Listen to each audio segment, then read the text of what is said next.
Huge gets it to LeBron for three for the win. Yes! LeBron James at the buzzer! Gordon cuts through. They go to Barrett. He'll turn and shoot for the win. Oh! Bingo!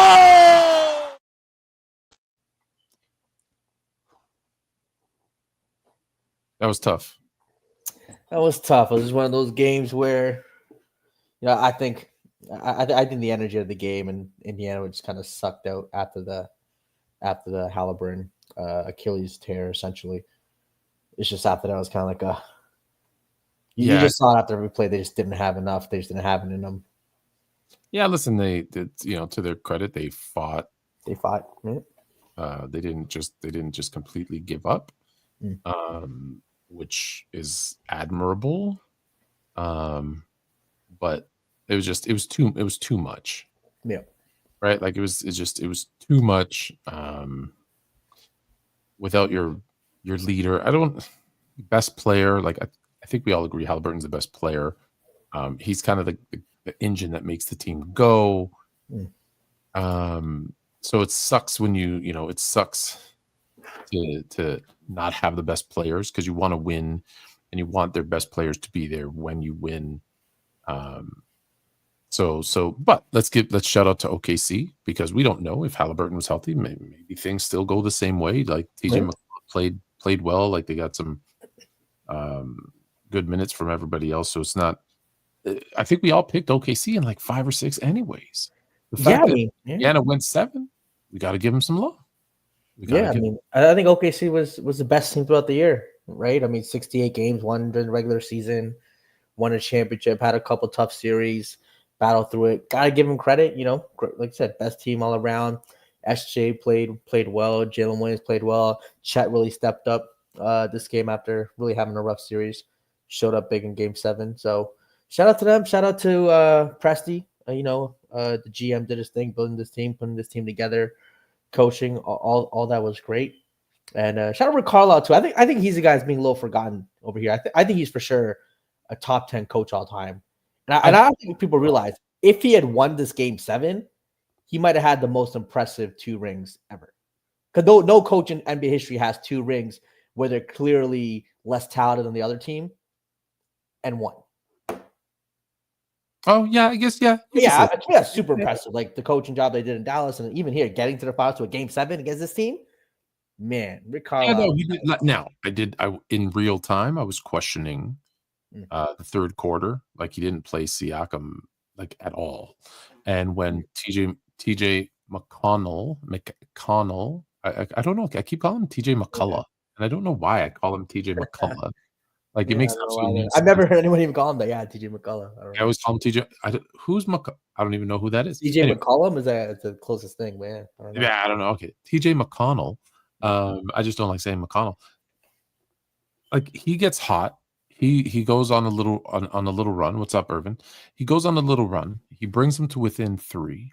That's the time when you bring in Siakam and not allow them to like use that momentum to your advantage. And I don't think they did that. And I think that's going to be something that people are going to question. Now, fourth quarter kicks in and OKC blows it out. And then, not to say it's not close, but just odd that that he didn't play him. So people are going to question that. People are. Siakam was having a bit of like a mediocre game. Like he wasn't anything impressive. Even guys like the bench guy Obi Toppin didn't play that well too. So he wasn't really getting too much of that out of that position. So I can understand though. You want to play your guys that are healthy. Maybe he played them, for every minute except one in the second half. It's Game 7. You leave everything on the floor. So I can understand that logic, but I'm not too. I'm not going to critique him too much on it. Code brings up a good point, right? Played Turner too much. We didn't see. I didn't see Obi Toppin had played good minutes throughout the series. He didn't get. I don't know. I just yes, he did a good job coaching. He got them to the Game 7, but I think there's going to be a lot of people who are going to question a lot of his decisions. You know what it is? The Turner thing. Because they lost, right? So when you lose, you're going to question it. If it worked out, we're all saying, "Hey, great job." I'm not going to question it because he was shorthanded. The other team was just noticeably for sure more talented, better players, right? So to me, it was.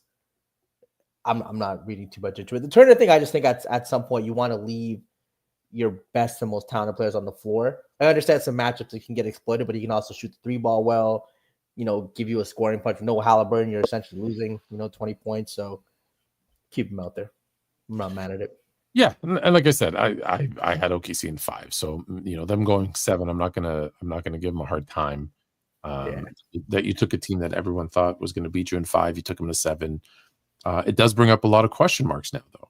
So OKC, obviously, I don't know if it's officially official yet, but SGA probably is the finals MVP. Yeah. So scoring champ, MVP, finals MVP, NBA champ. That hasn't been done in a very, very, very, very long time. Since Jordan? What's that? Since Jordan, right? Yeah. Scoring champ MVP. Yeah. I think he did it 4 times, I want to say. Yeah. I feel like Shaq did it. Did he win a scoring title the year he won, or was he like second?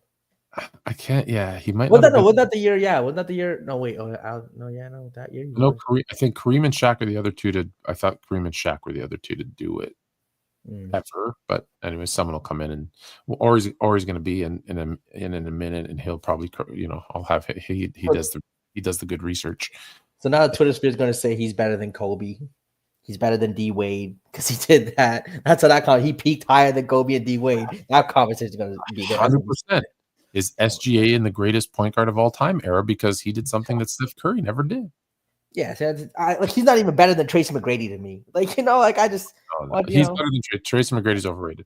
That's crazy. No, it is. Again, yes, I literally watching SGA past couple years. How is Tracy McGrady not his potential or his talent? How is what Tracy McGrady actually did on the court better than SGA? Well, I think he's a better scorer. He's a better finisher at the rim. The athleticism, explosiveness, without a doubt, Tracy McGrady's first step. I mean, even the 3 ball, I think Tracy McGrady is better than SGA. SGA is a better scorer than Tracy McGrady is a better scorer. Absolutely not a better 3-point shooter. He's absolutely. Actually doesn't take a lot of good season. Don't you bring up the one good season? The one good season he had. Yeah, because he did have one good season. Yeah, but he's again what I'm saying when I say what he did on the court. Let's not confuse. Yes, he was better and the more talented and more skilled here, and here. It didn't translate into consistent production and winning.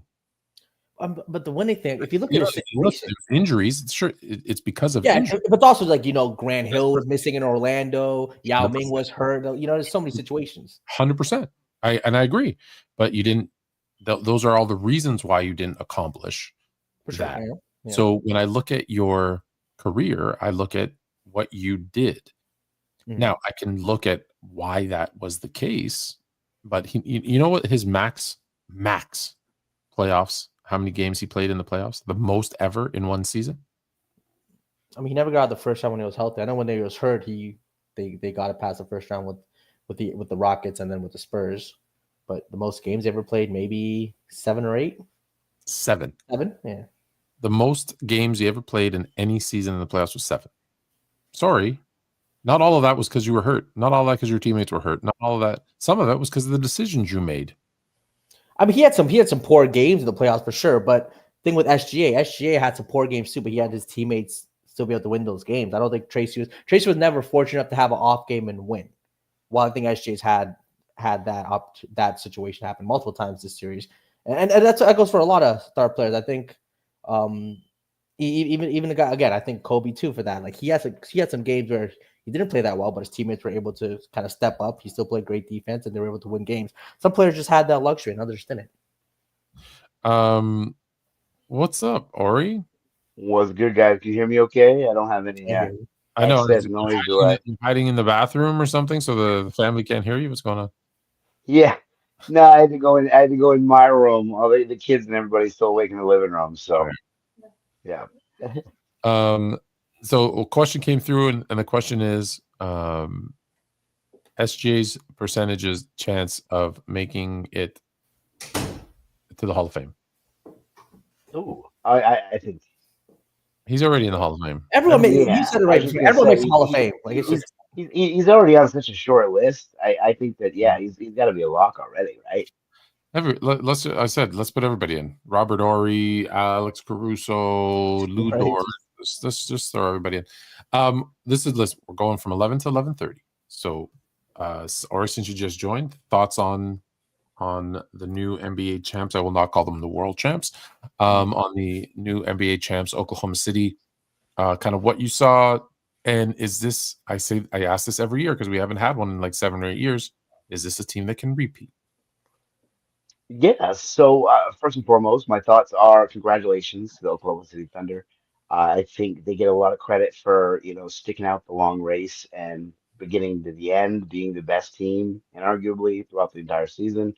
And then this is just the cherry on top. So I'm really glad to see such dominance from such a young team that most people thought was probably a year away. Their time is now, and most people were wrong. So I think when it becomes, are they able to repeat? Yes, they have all the pieces in place to repeat. We just said that about the Boston Celtics last season, though, and look where we were this season. So naturally, you can't count on anything to that effect. But if you were to choose the perfect way to start a dynasty, I think this is the type of way you want to build a team. And Sam Presti should be super happy and super impressed. He put on a master class for team building, in my opinion. So yeah, I wouldn't count on them to repeat. I'd still take the field next season, but this is Well, they how have you want to start. here's the tough part. They're in the West. Hmm. But is there dynasty potential for a team this young that's this good? And 100%, yes, it is. If they were in the East, I would say they have a much better chance of kind of dynasty potential. But they're in the West, and I think that's the problem because if you look at the East now, Indiana has now lost Halliburton for all of next season. Boston has lost Tatum for all of next season. Chris, I brought that up just for you. And rumor has it that Jaylen Brown is getting traded. I don't know if you heard that, Chris. Bang, bang. I did hear that. You did hear that. So Yeah. there goes, if that's the case, there goes Boston, there goes Indiana.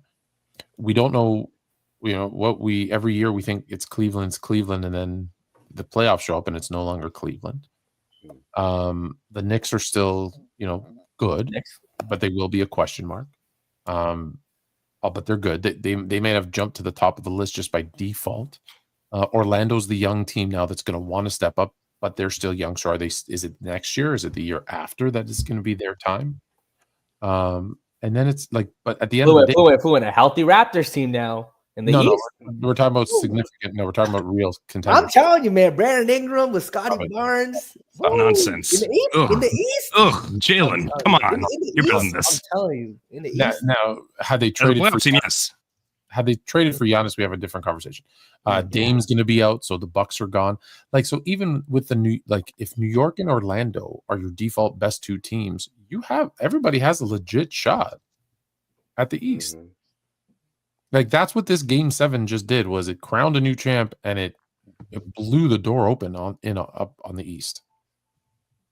100%. It's going to be a wild East because, yeah, like you said, I mean, the Knicks could just possibly move to the top of the list by default because of how many teams have just been ruined. So, yeah, I don't know what to expect out of the East. I feel like it's one of those times where you literally just pick any of those top 5 teams and be like, sure, these guys have compelling cases to make the finals. I think it's very Yeah, go ahead. Yeah, I think it's very clearly. I think the 3 teams at the top are Cleveland, New York, and Orlando. I think that Orlando was one of the top teams in the East last year until both Paolo and Franz got injured. It was tough for them to figure out how to play with one another, and I kind of think they borderline figured it out against the Celtics, given how awesome Paolo is. He's proven to be a playoff riser. The Knicks are the Knicks, they're probably the most consistent out of these teams, and I think that the Cavs have the highest ceiling, given that they just won 64? Yeah, 64 games. And I know the whole notion of poo-pooing them, given that it's every year. I feel like this was the only year that they had expectations. I think that Evan Mobley, if he continues his development, I think he's going to be a top 15 player in the league. Donovan Mitchell is consistently a top 15, borderline top 10 player in the league this year, and then Kenny Atkinson, one of the best coaches in the league. So I don't know if all three of those teams can win the championship. I think the Cavs can win the championship, but the other two teams could absolutely make the finals if possible. Yeah, like I'm thinking if I'm a star/superstar player in the West, I'm trying and I'm might be on the move. I'm looking to a team that might be a fit. And let's be honest, like not that he's why I said kind of star/superstar. If I'm Devin Booker and I see what Donovan Mitchell did going from the West to Cleveland and the team they put around him, obviously, and now he's like, we're talking about Cleveland being the best team. I'm thinking, man, I wonder if there's a team that has kind of young talent, defensive, bigs, whatever, that I can just pop on and do what, Donovan Mitchell does, where he gets to basically offensively do whatever the hell he wants, gets his numbers, and the team becomes good. Oh, like as opposed to having to deal with all these, I was going to say a bad word, MFers in the West. Like I just go to the East and make it easier on my life. No? You could. Booker on Atlanta will be interesting. Booker on the Raptors will be interesting. Booker on up the Raptors. I'm telling you, I think you're sleeping on the Raptors a little bit. Well, yeah, just something. What I just saw that especially on I'm the sure you guys East. saw. I'm sure you guys saw the meme about the current status of the Phoenix Suns roster. How they have like 6 shooting guards on the depth chart right now. Shout out to the Suns though, to get a player. To get how, a 20... how about Booker? How about Booker to the Bucks? There we go. Well, who the Bucks can give up? Yeah. They already gave everything up for Lillard. Yeah, Damian Lillard for Cap. Okay, he's not going to play anyways, right? Right. So okay. Okay. And 2-3 firsts. Yeah, it's not getting it done for Devin Booker. No way. The thing I didn't like about the Kevin Durant trade the most was that when they traded them, they're still a second apron team. I was hoping that would be one of the things that they were able to do is make them like get below the second apron and then maximize themselves. They're still a second apron team, and they're a far worse team. Like I made a TikTok on this. I really don't like Jalen Green as a player. Like he's talented and everything, but they don't like Jalen Green either. In fact, that's why the deal took so long. Is they were like, we want anybody but Jalen Green. Yeah, exactly. So I was like, no, you're taking Jalen Green, and I've heard. We'll see that they've already got something to flip him to another team before.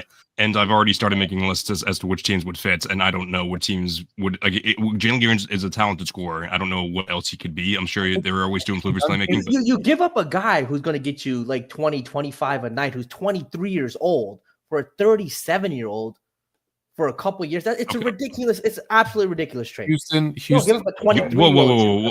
You're saying it's bad for Houston? 100%. You don't give up a 23-year-old. Yes, you do. You're out of your mind. No, you make that trade every single. You're saying he's a 37. You're saying it's a 37-year-old. One of the most inefficient scorers of all time. Yeah, you're saying it's a 37. People said that about Jalen Williams too before he had a great year. A lot of people weren't high on Jalen Williams. No one said that about Jalen Williams. People are talking trade Jalen Williams for a star, trade Jalen Williams for a real star to put next to Shea, but they let him develop, let him grow. And I don't.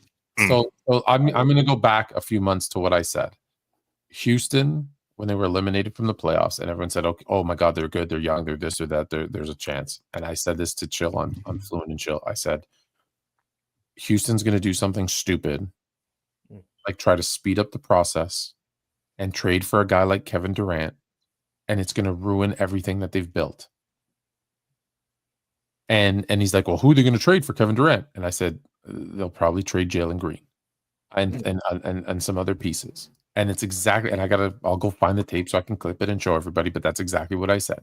And he goes, "Why do you think that's bad?" And I said, because what I've seen of Kevin Durant is he'll go to a team, and he's a super talented, efficient scorer, all that kind of good stuff.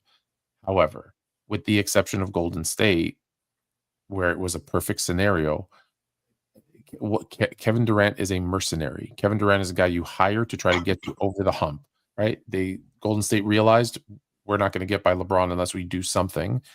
Kevin Durant was that something, and they got by LeBron and the Cavs quite easily with Kevin Durant. I don't think this Houston Rockets team is mature enough, is good enough offensively, is constructed good enough to win the Western Conference in the next year or two. Now, I'm assuming the way it's constructed today. And at that point, so that's why I'm saying he's 37. I don't care that he's 37 today. He's going to be 39 when they're ready to win. And I think that's going to be the problem. Yeah, so I think yeah. So you are right about the fact that like they may not be ready to Let win. me just But finish the thought. yeah, sure, yeah, absolutely, yeah. Just to say, versus what I would have liked them to do which is grow and build that team together and not try to fast track it. I don't like now. It might work. I haven't seen it work before. I don't like when teams try to fast track it. It worked with the Lakers and LeBron and AD, but I hear you for the most part. Sure, No, yeah. no, because they could have grown. so with LeBron and AD, they built a roster, right? They moved out all the young talent. They moved out all the young talent to win now, and they built the roster around it. And it was only for a very weird season, right? There was no what happened the next year. Like, but AD got hurt the next year. But that's my point. They mortgage, right? Whereas where there's a team that's growing together, and then you try to fast track it now. That hasn't worked, and we've seen teams that have longevity success aren't the ones that try to fast. We can spin that, however, and say that every championship team has made a big move. There have been teams that have been near the top, and then they make that trade, and then they're at the top. The Toronto Raptors when they traded for Kawhi, the Celtics when they traded for Drew and Porzingis, the Nuggets trading for role player. Well, the Nuggets are a bad example because they traded for Aaron Gordon, but that's the thing though. So those were top tier teams that made the final piece. Right.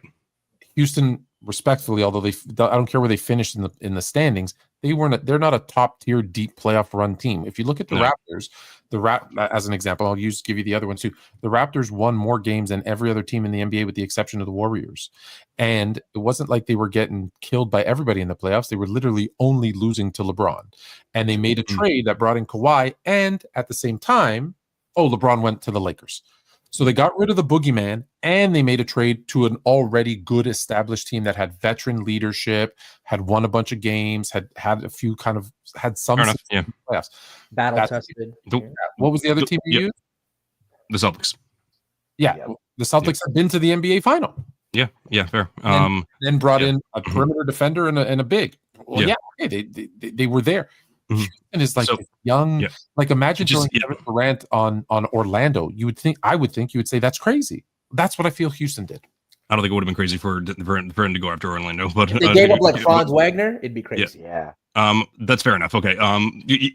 This might be just because I'm a lot lower on Jalen Green, and I just don't believe in his ability to elevate his game a ton. I'm not high on Green either. I'm not high on Green. Okay. So that's part of the reason is so they traded Green, Brooks, and the number 10 pick, who would not be part of their rotation this year. Maybe he could turn into like a solid role player for not even role player, like a solid starter for like the next couple of years after this. Yeah. I just feel like that's. I just feel like that Kevin Durant was the piece that they needed. They didn't have a solid shot creator this year. They got him now, and they have a very, very solid defense around him.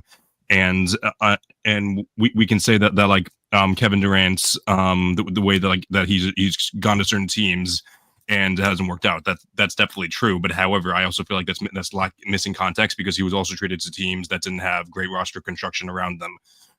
With this trade, they didn't give up a ton. So he has a solid roster around him. I think this is the best team that he's had since 2021, and he's still playing at an elite level. As I mentioned last week when Ticket and I were screaming at each other, the Suns were 33-29 with him on the court, and then 2-15 without him. So he's still an extremely high impactful player, without a doubt a top 10 player, and I think like has a case to be top 7, top 8. And I don't know if the Rockets. I don't know if I would say the Rockets are the second best team in the West as of today. I could be swayed otherwise though. Here's my issue. We're looking at. They're going to have Thompson, who's going to be 23. Right. Bangoon, who's 23. Jabari Smith, who's 22. Like this team is so young. Mm-hmm. Who's the other guard they have coming off the bench with the scorer? I forgot. He was really good too. He was like just a kind of volume scorer, but he was getting better. I forgot his name right now. Let me bring it up. Hold on.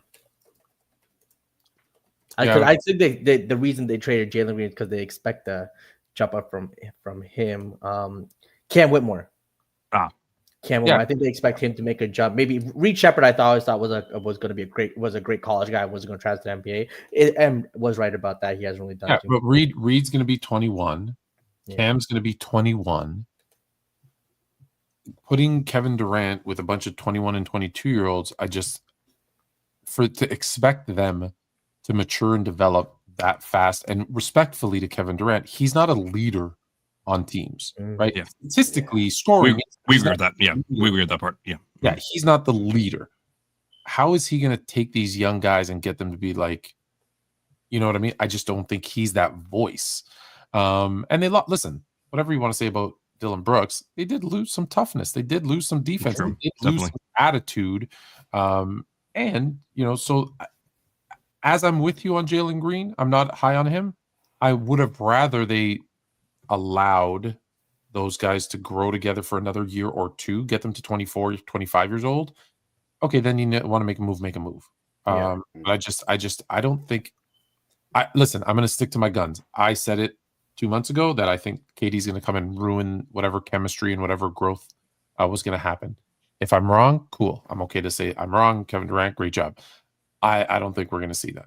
I think we're going to be really. It's kind of a big year for KD. I mean, like you said, all those things. If he does play well, this team wins 65 games and makes a run. It changes a lot. Yeah, no, that's true. But Absolutely, I'll give him all the love he deserves. But I haven't seen him. What do you think? What do you think their ceiling is? Second round. Yeah. Ceiling. Ceiling. Ooh. There'll be a lot of teams in the West. A lot of teams in the There West. is. I thought you're gonna see this team, and you're gonna like they're either gonna be hot early or hot late. But I think you're gonna see them like for a minute. You're gonna think they're gonna be a play-in team. I think that's the floor. I think their ceiling is championship. Their ceiling is championship. Yes. I think they think their ceiling is the championship, and that might be the fatal flaw. Yeah, that's also a possibility. But like, the way that I see it is that I think it's like, and I know at basketball is more than this, but like I think Jalen Green is addition by subtraction, and then you just added on one of the best scorers in the league, which is exactly what your weakness was, and you have a great coach. So that's I think it's, and you won 52 games with all that being said. So I wouldn't be surprised at all if they won the championship next year, especially with the watered down East, and like they would have to fight out in the West, and then whoever they play in the finals would be a cakewalk. How many real contenders are there in the West, or teams with championship aspirations in the West? Let's see. Let's count them. OKC, Houston. Mm-hmm. We don't say Houston if you disagree. Who's the three?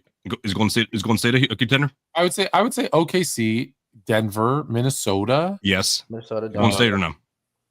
Golden State and LA. If LA gets a center, if LA gets a center, they're right in the contention. I agree with that. Yeah. I'll tell you right now, if LA gets just a competent center, Vegas is going to have them as like the second best odds winning champ. It's going to be tough. Of course they are. Yeah. When you have LeBron and Luka on your team, there's Golden State with Steph, you give him, same thing. Golden State, but that's why I put them tier 2. Well, yeah, and according to all the Laker fans, they're going to trade all their bad players and then get all their and then get Nick Claxton in the deal. So yeah. So like that always, we love seeing all those edits. Well, they just got Luka Doncic. Luka, so yeah, it validated all their imagination there. But Rob Pelinka is probably there with just like a notebook of imaginary trades. Like, you know what? Since I pulled this off, Pelinka might be in the hot seat. His new ownership group. Well, what do you think? What do you think of? Are the Clippers still in contention? No.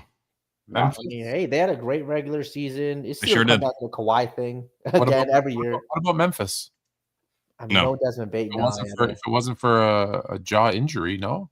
I mean, Desmond Bain's kind of a big loss. Dallas healthy next year? Are they healthy? Kyrie's going to be no. Kyrie back next year for sure on time. I don't know. They don't have a number one. Anthony Davis. He's on number one. Actually, he does struggle to score though as a number one option. He needs Kyrie out there, kind of bottom. If Kyrie comes back healthy, if they trade for Drew, maybe. If they trade for Drew, maybe. Yeah, that's a good call. You're saying Dallas with the savior Cooper Flag? Like, wait, hold up. Maybe. I don't know. Did you guys forget? But he's only 19. I thought you can't win with young guys. No. I said you can't win with like 5 young guys and 1 vet. This is a team that has 5 vets and 1 young guy, so that you can do. Look, if you have a healthy Kyrie back, a healthy Kyrie, healthy Davis. Clay is still, Clay blows. I'm tired of people saying that. Trash. He's not trash. I think he is. He's better than Dylan Brooks. Okay, what about San Antonio with Wemby, Fox, Castle? They're going to trade for I like that team. That's dangerous. I like that team. That's a dangerous team. They gotta watch out for them. I like that. They're worse than you. Somebody do like them. That's what I'm saying, though. The West is in a lot of ways. The West has three legit contenders, and then probably 3 tier 2, and then a really solid 2-3 tier 3 teams. Yeah. Like, do you think Houston's in considering what the Indiana Pacers? Houston's in the tier. What the Indiana Pacers just did, we know that any single one of these teams could make it. And we have to realize, I don't think people realize how hard it is to make back-to-back finals or back-to-back finals. And we just had an era like with Golden State, LeBron doing his thing very straight, and then the Lakers in the 2000s. It doesn't happen often. It doesn't happen. You have to play well. You have to get incredibly lucky. We saw all these guys tearing their Achilles, but people don't realize. If you're LeBron, you can carry teams when your guys get hurt, but not everyone's LeBron, baby. The regular great players, when your teammates get hurt, you can't be carrying. LeBron never ran into any injured teams, right? Hey, Kevin Love got hurt, didn't matter. Dwayne Wade was hurt, didn't matter. Chris Bosh was hurt, didn't matter. Wait, time out. It didn't matter because that's all I've heard in 2015 is that it did matter. Actually, that's what I heard. Getting him to the finals. It doesn't matter that he gets there. It matters when he loses. Right. That's clearly mattered. Yes. He had Dwight Howard and Rajon Rondo and Anthony Davis and and 5 All-Stars on his team, Carmelo Anthony, and they couldn't make the playoffs. Then injuries happened. Ain't no way he's bringing up a 45-year-old Dwight Howard and Rajon Rondo talking about their All-Stars. Stop it, Fluid. That's crazy. Hall of Famers. No, he said they were not All-Star level players. Dwight Howard on the Lakers. Stop it. What are we talking about? He won a championship with them. Yeah, but Dwight Howard was not like the Dwight Howard. You're acting like he was like a prime. I said Dwight Howard, Rajon Rondo, Carmelo Anthony Davis, and LeBron James couldn't make the playoffs. Melo wasn't on that team. Melo wasn't on the team in 2020. Melo wasn't on the team. Yeah, but that's these guys are way past their prime. Way past. That's like Hakeem Olajuwon on the Raptors. You're talking about Hakeem on the Raptors. Magic Johnson. What are you talking about, bro? Oh man, couldn't make the playoffs. Oh, he was hurt. How about when he first went to LA and he had BI and Lonzo and I agree they should have kept him. Couldn't make the playoffs. He got hurt. He missed like 20. He missed. So injuries matter. He literally missed like 15, 20 games. That's it. Yeah. That's it. I guess we're forgetting about the part when he activated playoff mode and then all like friends were hyped and then he lost and then that's when he decided to sit out the rest of the season. I guess forgot about that part as well. So to answer your question, I think Houston's in that tier 2. But I don't like any of their matchups that they're going to have in that second round. That's fair enough. It's going to be one of those tier 1 teams. So that's why I think it's their ceiling, because they, again, barring injury, of course, if someone gets hurt and someone does whatever, then all bets are off. What has KD shown you in the last 5 years that makes you think he's going to be able to take a young team? His quality of play has been phenomenal. Like it's like I'm not going to be the this year. Say it again. Playoffs. Where did that get them this year? They missed the playoffs because he was injured. Which is a very valid reason to be pessimistic. By the way, like if you want to say because he's injured, like that's a very valid reason. He's going to get healthier as he gets older. Then no, and I definitely understand that. But like he did play 70-something games in 2023 though. So what happens when they 2024? What happens when they correctly load manage him to only play 60 games? And that's the plan. But then he misses 20 more due to injury, so he only plays 40. I mean, they showed that they could still win like 40-something. They won 52. Like they showed they could win 40-something games with Jalen Green and Dylan Brooks. Yeah. With Amin Thompson taking that extra step, with Albert Şengün playing at an all-star level, yes, I do believe that they can win 40-something games without him. Without KD, without Dylan Brooks, without Jalen Green? Yes. Maybe. All right. Well, that's what they're going to have to do because that's what they're going to have. So I don't have that faith in them. The Spurs winning next year would be pretty wild. But it's all. I also see. Second heaven yet? Not yet. It's too soon. I don't know, man. Too early. Too soon. I feel But they're right around the corner. What I was actually curious about was when all the Spurs talked about them trading KD. I was interested as to why De'Aaron Fox wasn't included in that deal, because I kind of feel like that they were almost given. Like I know the I think Bill Simmons and Zach Lowe were talking about how if the Spurs knew they were going to get the second pick, they probably wouldn't have traded for Fox because they would have had Stephon Castle and Dylan Harper as like the potential killer backcourt duo for the next decade. So like I thought that could have been like a potential out, is trading Fox for Durant with like another piece or two, and then you could still have KD with that killer backcourt duo and Wemby, and have like you can like build both for the future and for the present. I heard that the rumor is De'Aaron Fox to Boston for Jaylen Brown and pieces to make it all work. Are you just trolling me, or are you actually saying that? No, I literally heard it 30. I was told it 30 minutes ago. Huh. I wouldn't be mad at that. Yeah, given the draft pick, right, that they're assuming they're going to take. Yes. So they got him and Castle and Wemby and Brown, right? Yeah. Championship pedigree. He's the number 2. He's okay being a number 2 to Wemby. So the Celtics are getting Vassell, Sohan, and picks, I guess, probably. Something like that. Well, no, De'Aaron Fox and whatever else needed to make it work. Oh, right. Yeah. Obviously, yeah. I don't give up on De'Aaron Fox. Is again, his upside is still incredible. Dylan, I think people might value the number 2 pick a little high because if Dylan Harper's trajectory, like if he ends up as good as De'Aaron Fox, if that happens, that'd be a blessing. That'd be like a top 5% outcome. I think Harper's going to be great. I think he's going to be filthy. I know he very well might be, but the odds are still more likely that he doesn't end up as good as Fox. As someone who's very high on De'Aaron Fox, I'm even higher on Dylan Harper for the future. But you don't see. I've always thought though. If Castle can, I want Castle to be a consistent jump shooter in the offseason. That's what I want him to work on because at his size, he's like 6'6", super athletic. I think him and De'Aaron Fox are the backcourt with Wemby, and then it's like, okay, now add in the whatever pieces with the second pick or trade that second pick to bring in. Well, like, are you a believer in the world that you draft the best player, not by best fit?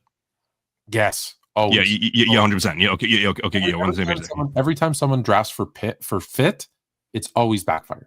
It's funny. Yeah, the best example was that I was actually pissed off when not pissed off, but I thought it was the bad move when the Cavs drafted Darius Garland. I was like, why? They already have Colin Sexton, but obviously it ended up being the best move for them. Yeah, and like you go through history, right? How many, especially in the older days when it was like got to pick a center no matter what, and they're picking these centers over, Odin. I get it. Greg Oden was thought to be great, but Oden over Kevin Durant, Bowie over Jordan. Like there's throughout history, it always seems to be Portland. But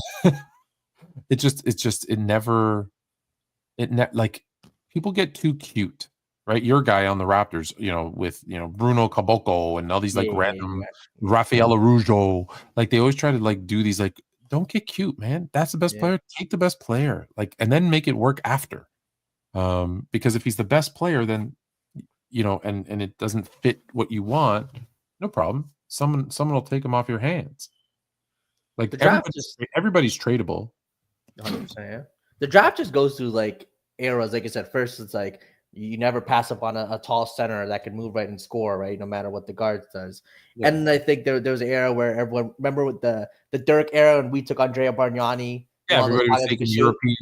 European guys, and then it became like the 6'5" to 6'8" tweener kind of big guys who were always getting picked up. Well, there's a combo guard too, right? Where it's like a 3 guy who's really a shooting guard, but because he's 6'3", you want to call him a point guard. Yeah, exactly. So it's just everyone follows trends, that worked in the NBA or try to follow guys. And now when Giannis was found, the 6'11", 6'10" big wing guys were a thing, and now everybody wants a 7'4" Frenchman who can dribble and spends his summer in Buddhist monk temples. I don't. Okay, let's end on that. What do you guys think of that? What do you think of that? That's to me. Hey, look, a 20-year-old kid with all the money in the world, fame. A lot of people in that situation are spending their summers in Miami, at the club. Bottles, cars, girls doing that. He's in a Shaolin monk temple working on, his discipline, somehow affecting his game. Like he just seems like the guy that really is focused on the craft. He doesn't care about the fame, the extra stuff that comes with being a basketball superstar. He's very Tim Duncan-esque in that way, which they just found another one who just cares about the game, doesn't really care about the spotlight. I think it's all about winning, willing to sacrifice whatever. Because to me, that shows a lot. At that age, with all the resources he has to spend the summer, again, at a Shaolin monk temple. When you see guys in his draft class, hanging out with these Instagram models on IG all the time, a lot of those guys, it shows a lot. I mean, look, the Spurs they found him a special one. Yeah, that curse of Kylie. So it's been a long night. I did play back with the boys from Players Oh, Trip, so nice. I've been talking for 2 hours. No doubt. They're insane. I like you guys so much better. Um, Shout out to so the boys. at the end of the day, congratulations to Oklahoma City Thunder. Is it officially official? Because we jumped on, and I know that there's no doubt in my mind, but SGA is officially the MVP Yes. He found that. Oh, unanimously. unanimously. Shocking. Who else were they going to give it to? We were talking about it, and they're like, "Oh, who else were they going to give it to?" Jalen Williams. If Jalen Williams had like a 40-point game again, it'd be interesting. But Sure, if you had it, yes. Yeah. But He didn't play great tonight, though. That's the Yeah. Mhm. because I think at the time we were talking about it, J-Dub was like 7 of 17. Yeah. SGA was 8 of 24, and I'm like, yeah, he's 8 of 24 for whatever 25 points. I go, but he also has 12 assists. One turnover. I think unless the second best player drastically outplayed the first player, I think that when in doubt, you give it to the best player. Which like SGA was objectively the best player of the series, but even if it was closer, I still would have given it to SGA. That's what I think it should be. But that didn't happen last year. And it was a mistake. Fair enough. All right, Yeah. Teddy Hart, super chat. What up, Teddy? We still have a former top 5 projected rookie. That's right. Oh, I forgot about that. Yeah, sheesh. Yeah. Topic. Sorry, let me Whatever his name is. Yeah, that's So where does he fit in? Is he in Europe right now? I think that at least one of Caruso or Dort is going to be gone. If I'm not mistaken, I could be wrong though. Not Caruso. Not Caruso. You don't think?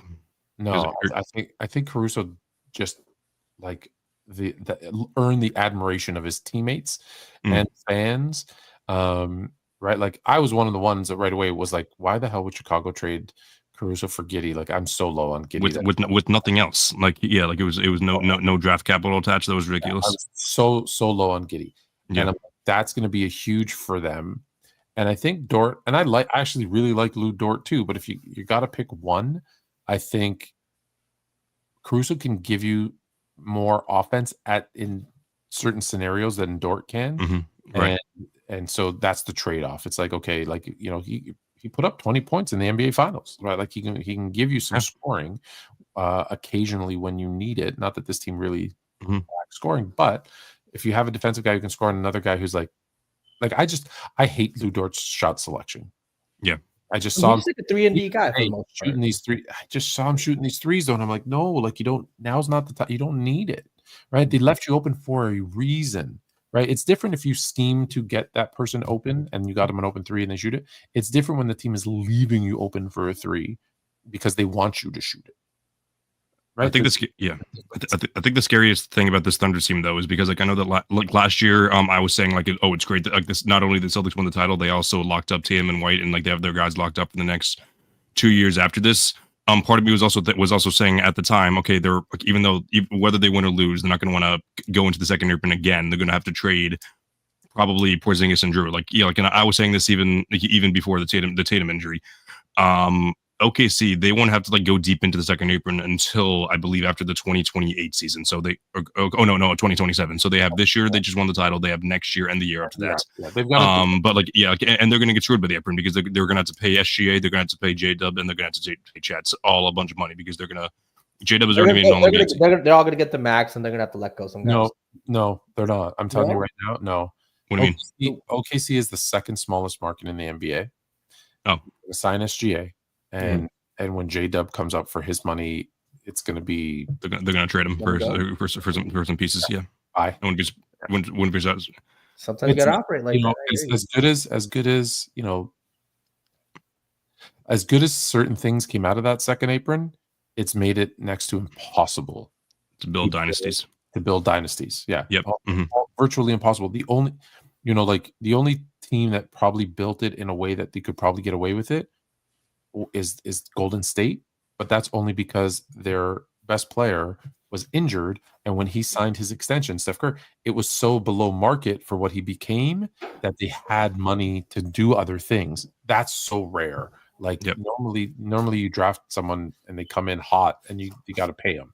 It's rare that they are injured, don't live up to really where they're supposed to be, and they take a cheap deal. Like that's so rare in today's market. because you got these guys who don't play well and they still want max money, and they get it. Yeah. So Someone's going to offer Lou Dort like 20, 25 million a season.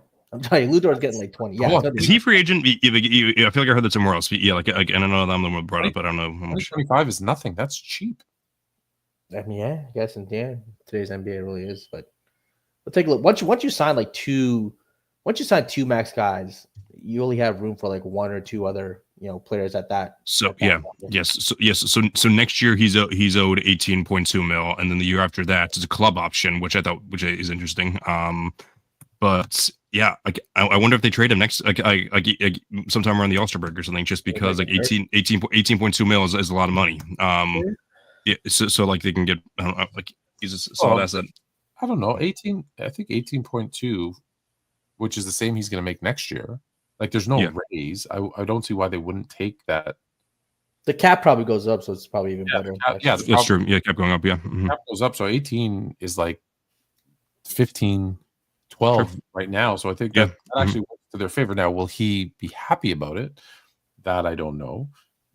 But to your point, you're right. They got SGA, Hartenstein, Lou Dort, heck, Isaiah Joe, Aaron Wiggins. Chet is a player option. Oh no, they have qualifying offer on Chet, so they're gonna have to pay. You're right. That's 2 years from now. That's 26, 27. So next year, everybody with the exception of AJ Mitchell, yeah, they're in good shape for next year. Yeah, they're in really good shape for next year. Yeah, that's interesting. Okay. I have nothing else. I just wanted to talk about the Kevin Durant trade and the new NBA champs. Did I miss any news? Is there anything else that happened in the NBA? It was 107 degrees today in Toronto. Yeah, so I literally jumped in the pool and stayed underwater for about 5 hours just to stay cool. So I'm sure I missed something. I went into the Dairy Queen and it was hotter inside there. I think the AC broke down or something in a Dairy Queen. I did go to the Dairy Queen and I got an ice cream cake. Nice. It lasted like a minute in the heat, probably, if you're eating Oreo Blizzard ice cream cake. It was delicious. Solid. We don't need to make this whole segment, but I did want to, however, mention last week's Caitlin Clark scandal.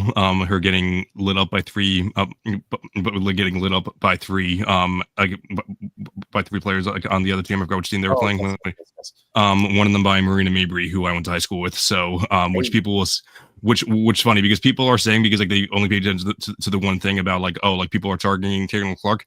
Marina Mabry is not targeting Caitlin Clark. She hates everyone on the face of the earth. So she sees one person doing something wrong, she will go after anyone, whether it's Caitlin Clark, whether it's yes, absolutely. Yeah.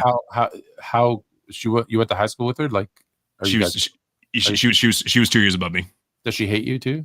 I don't think so. Yeah. You want to bring her on? We can ask her why she hates Caitlin Clark. Sure. Yeah.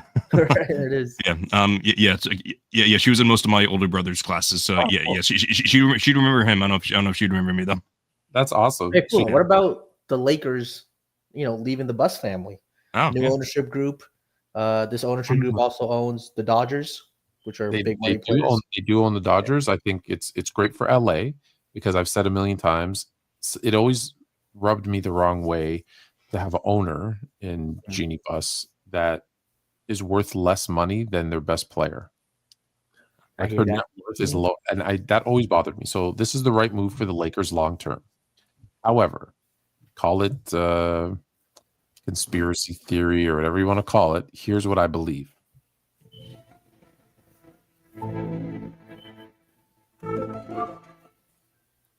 The Lakers, valued at $8 billion, gets sold for $10 billion to the Buss family.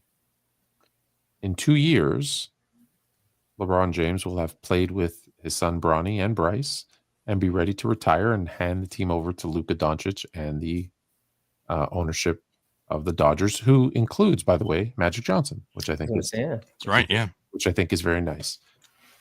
There will then be a hole in ownership for the new Las Vegas NBA expansion team.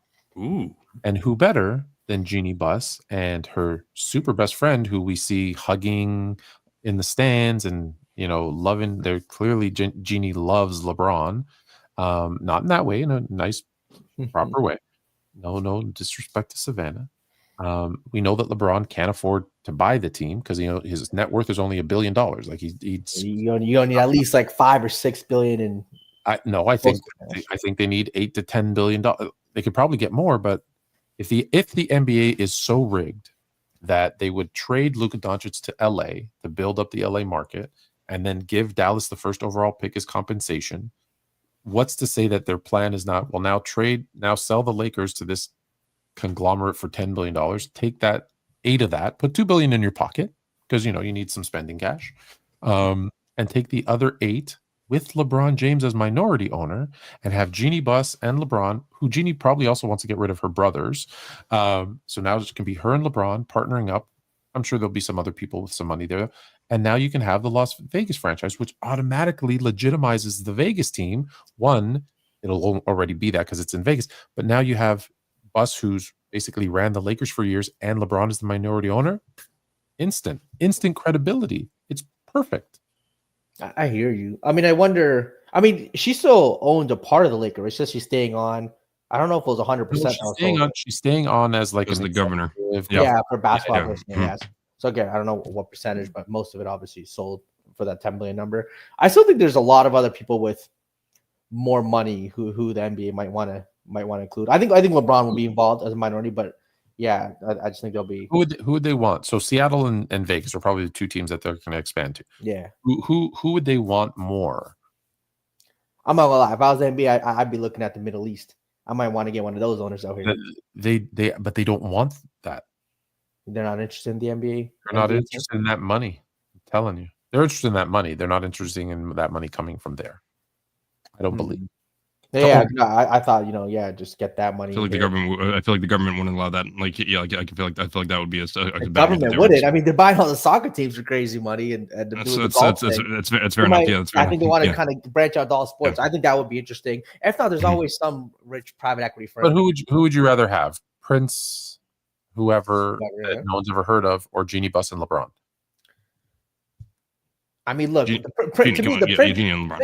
Prince you never heard of will just let LeBron run the show. I feel like they own it, they be there, but they let whoever they pick, could be LeBron, to really kind of manage the team, which would be interesting. Do you think Jeannie wants to? Maybe I don't know if Jeannie wants to on another team.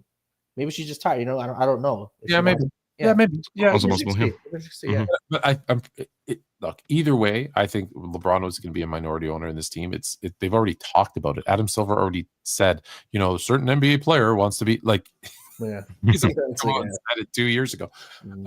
So I just think that's the easiest transition. And then maybe she sells it to the Saudi prince for $20 billion and makes her money. Like, who knows? Makes more money like that. Not mad at that. Like, why not? Imagine your dad bought it for what, $645 million. You sell it for $10 billion. He bought the Lakers. He bought another Sacramento. He bought for $67 million. Yeah. It was, no, 60. I think it was 67. It was 67 million or 63. Yeah, whatever. 60. Did I say 600? Yeah, you said 600. I was like, hey, at that time, 600. No, I think it was like 60. Sorry, 67, 64.5, whatever. And she turns it into $20 billion. They'd love it. Now, the only thing that would stop them from doing that and not taking more money is the owners get a cut of whatever the expansion team's buy-in is. So the owners might be like, I'm not going to sell it to her for 10. We want 15 for 20 from whoever. I don't know if the team will pass that Laker 10 billion mark, because that was technically an overpay. Because even other teams, even based on Forbes, everyone it was an overpay. They're valued at $8 billion. 8. Okay, there it is. Yeah, 8. I think Golden State is just a little higher, man. All right, so we're gonna get what's her name? Who beat up Caitlin? Marina Mabury. Marina Mabury. Yeah. How do you feel about just quickly, and then we will go this time. So Angel Reese went 100% from the field the other day, and people are making a big deal about shots. One. She went 1 for 1 from 3, 6 for 6 from the free throw line, and it was like the first player ever in WNBA this season to go shoot 100%. And was it really? Would they actually made an ad about that, like a graphic? And they went crazy. Jesus Christ, that's pretty wild. That's a little bit of propaganda over there. They're pushing a little bit. You know why they got to push it though? Because those All-Star votes weren't looking good for her. The All-Star votes are looking horrible. And now you know what the narrative is? Oh, they just don't want her going and playing in Indiana because of all the racist fans. Even though they found that was a lie. Yeah, it's just they're literally shooting themselves in the foot. They have a golden goose. They have an opportunity to make a bunch of money and get everybody paid, and they're just like shooting themselves in the foot, saying, "Hell no, we're not going to do it." All right. That being said, it's time for me to go. But I will say, watch for TikTok coming out tomorrow. Where I debunk the myth of Michael Jordan's 48-inch vertical. Oh, it's not real. We know this. You don't know nothing. Hey, say good night, Jalen. Hey, good night, guys. Go watch some Love Island. Fascinating show. The main events. Later, Chris. Have a good night. Oh, Canada. Put on a suit, drink water, don't drink and drive. Hey, man, call your mother. It means nothing. It means nothing. No, they lying to you. It's about the money. Now you're more fluent.